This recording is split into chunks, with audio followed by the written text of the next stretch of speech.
Conversa com a Fonte está de volta hoje debatendo, discutindo o preconceito, a ira de alguns eleitores na internet depois do resultado das eleições presidenciais. E debatendo conosco está o professor Marcos José Zambroski, o advogado Eduardo Pacelli, a especialista em redes sociais Fernanda Musardo e o psicólogo Rodrigo de Medeiros. Nós recebemos mensagens pela internet, já que nós estamos falando de rede social, pelo Twitter, chegou a seguinte colocação do Clécio de Souza. A influência das redes sociais limitaram-se a equívocos, perfis fakes, promovendo mentiras e publicidade disfarçada de prêmio. O Rodrigo Pinto diz o seguinte: as pessoas que compartilharem imagens ou mensagens de cunho separatista nas redes sociais serão punidas de alguma forma? Queria que vocês, antes da gente responder a pergunta do bloco anterior, tentassem responder os nossos telespectadores. Então vamos lá. Bom, a respeito dessa questão, isso fere a Constituição. Né? A questão separatista? É a questão separatista. Isso fere a nossa Constituição e é uma manifestação ideológica, digamos assim, que seria proibida. Mas, claro, voltando ao assunto, né, do jeito que foram as eleições, o país praticamente se dividiu em dois, né? Digamos, nós, aqui para baixo, o pessoal do Nordeste... O sul rico e o norte Nordeste pobre. Os pobres contra os ricos, digamos assim, né? Mas, sem dúvida nenhuma, isso aí esse tipo de manifestação não deveria acontecer, né? E pode ser punido. Sim, pode ser punido. Isso aí fere a nossa Constituição. Mas existem situações em que se fala muito em que a questão separatista, enquanto ideário, é permitido. Eu posso me manifestar. O que eu não posso é agir. Exatamente. Como é que fica? Não é conflituoso isso? isso? É um conflito que há aí. É um conflito. Mas esse tipo de manifestação não é legítimo.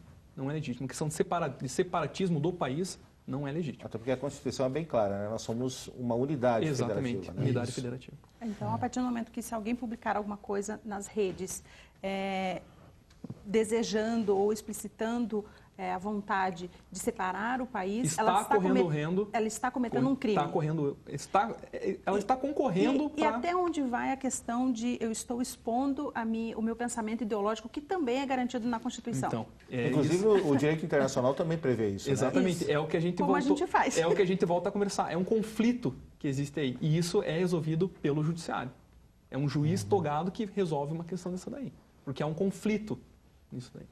E aí, em relação aí à influência das redes sociais, que limitaram-se, segundo o Clécio, a equívocos, perfis fakes, promovendo mentiras e publicidade disfarçada de prêmio. Como a gente já havia comentado aqui, esperava-se muito mais por parte dos candidatos e suas equipes em realizar um debate pleno de projetos, de ideias, mas preferiram fazer santinho virtual. E aí começaram realmente a criar questões ilusórias, mentiras. O que é interessante, por um lado, é que a internet te propicia exatamente isso. Qualquer um pode expor a sua opinião publicamente. E é muito fácil manipular a informação na internet. Mas cabe ao usuário ter o discernimento e ter o bom senso de ir lá e buscar e pesquisar mais informações a respeito.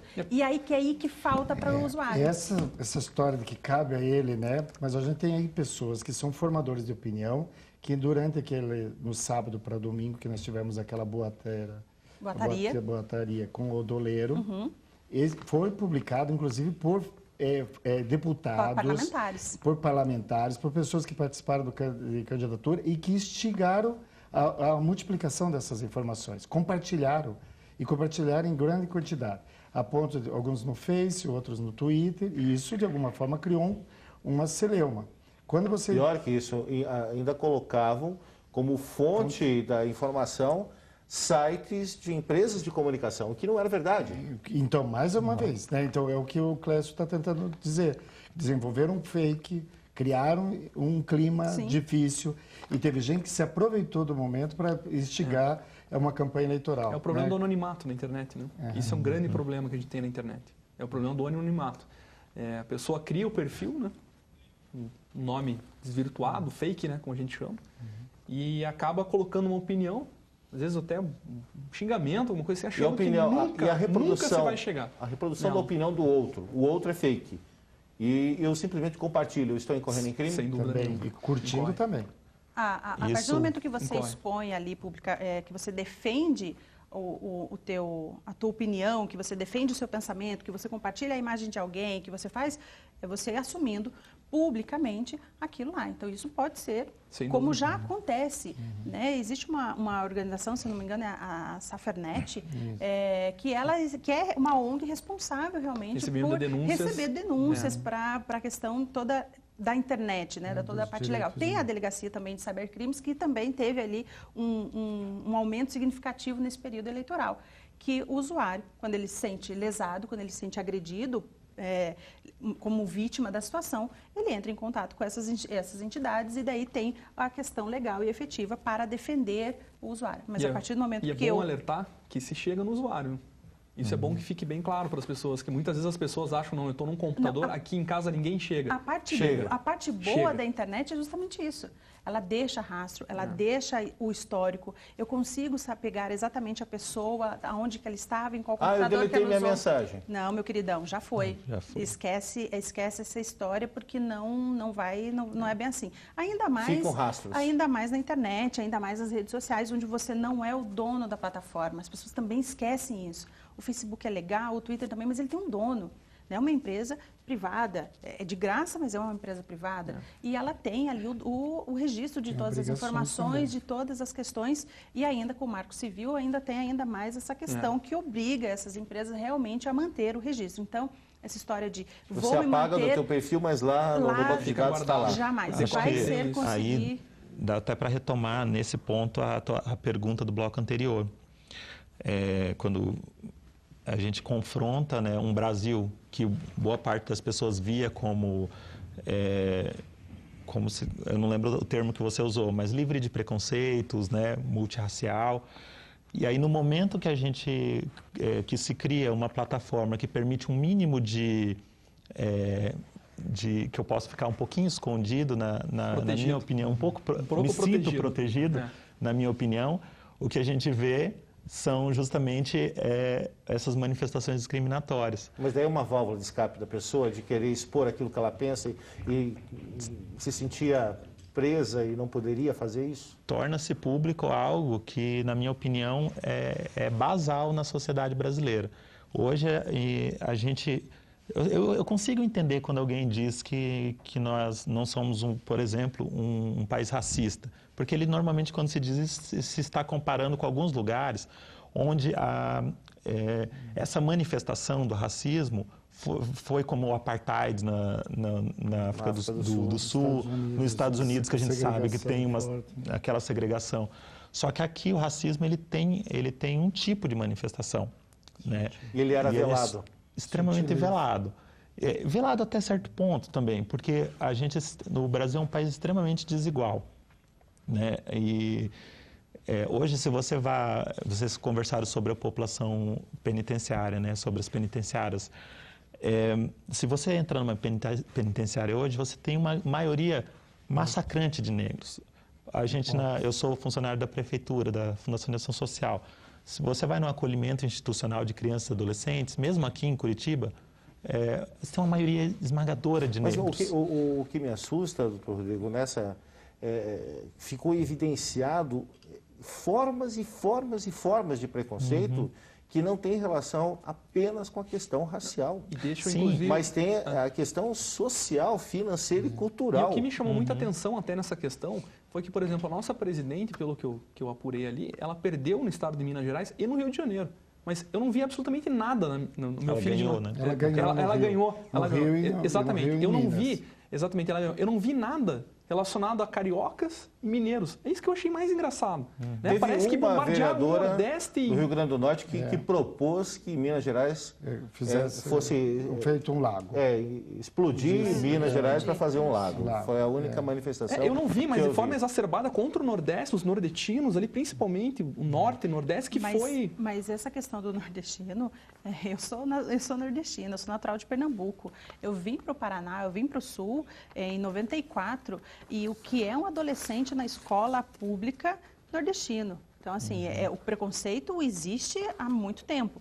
O que tornou é que agora está público. E aí a gente tem um problema maior, que é voltar à educação das crianças, onde a gente diz para elas que precisa passar esse tipo de valor para essas crianças. Mas não só a educação. A gente precisa trabalhar no sentido de uma justiça social. Vou dar um exemplo usando da mulher que fica bem fácil de perceber. Você só passa a olhar uma mulher e não ver só uma dona de casa, você não consegue fazer isso só pela educação, ensinando que a mulher pode não ser só dona de casa. É só no momento que a mulher pode sair de casa e entrar no mercado de trabalho. Então, a gente só vai poder, por exemplo,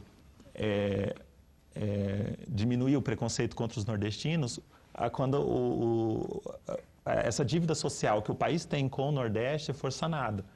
Né? Quando o Nordeste também for um lugar onde as pessoas vivam melhor. A gente pode dizer que teve se é que a gente pode considerar que teve um ponto positivo nessa história. Até ontem, na abertura do OTV Jornal, no nosso editorial, a gente falava que finalmente o Brasil descobriu que existem Brasis. Brasil que come, o Brasil que não come, o Brasil que é educado, que não é educado, o Brasil que tem dinheiro, que não tem dinheiro. Quer dizer, nós descobrimos que existem outros Brasis que não aquele que a gente costuma ver de uma forma geral. Descobrindo talvez de uma forma muito de ruptura e quase que uma guerra de ideologias e de preconceitos, de formas de xenofobia que atrapalha. Eu até acredito falando em xenofobia, inclusive o João Carlos Galetti, pelo Twitter, fala que o discurso foi plenamente xenófobo. É a colocação do João Carlos. Eu acredito que isso vai passar, né, com o tempo.